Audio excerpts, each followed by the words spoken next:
Allahu Akbar, Allahu Akbar, Allahu Akbar. La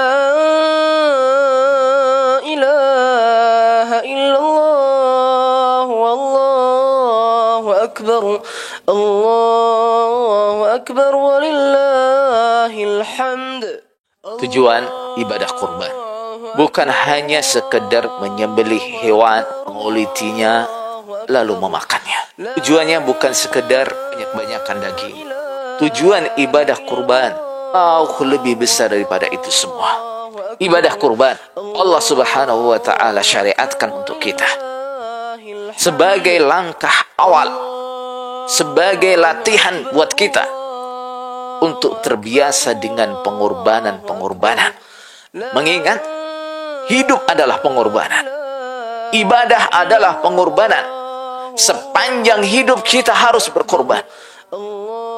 Itu adalah langkah awal bagi kita yang diharapkan akan diikuti oleh pengorbanan-pengorbanan yang lain.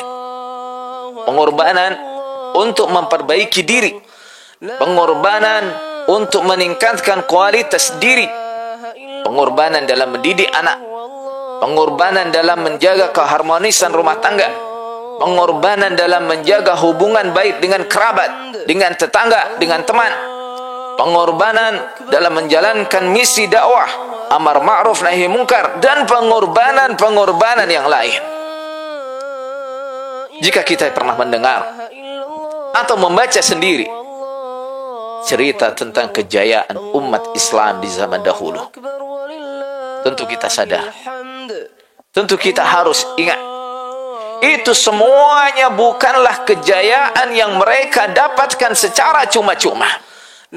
Itu semua adalah kejayaan, kemuliaan yang diperoleh dengan pengorbanan-pengorbanan besar. Pengorbanan-pengorbanan yang pernah dicontohkan oleh para nabi, mulai Nabi Adam, Nabi Nuh, Nabi Hud, dan seterusnya.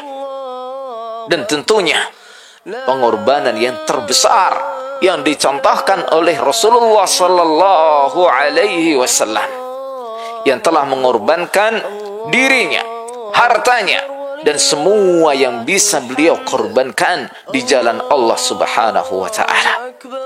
Bahkan saudara sekalian, apabila kita disuruh untuk memilih satu saja contoh dari kehidupan Rasulullah sallallahu alaihi wasallam yang bisa kita jadikan sebagai contoh suatu pengorbanan, kita tentu akan bingung. Kenapa?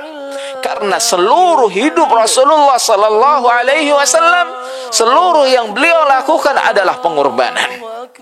Rasulullah sallallahu alaihi wasallam pernah bercerita, laqad udhitu fillah wa ma yu'dha ahad.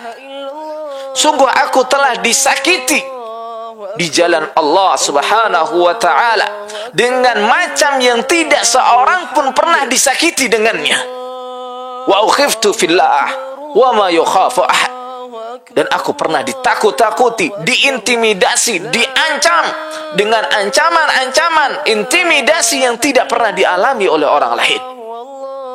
Walaqad atat alayya thalathun min baini yaumin wa laylah wa mali wali bilalin ta'amun ya'kuluhu dhu kabid. Dan bahkan pernah aku melalui 30 hari 30 malam. Waktu itu aku dan Bilal tidak memiliki sedikit pun makanan yang bisa dimakan oleh orang yang punya hati, illa syai'un yuwarihi ibtu Bilal, kecuali makanan sedikit yang bisa ditutup oleh ketiaknya Bilal radhiyallahu anhu. Itu adalah salah satu contoh kecil dari pengorbanan Rasulullah sallallahu alaihi wasallam. Allahu Akbar, Allahu Akbar, walillahil hamd.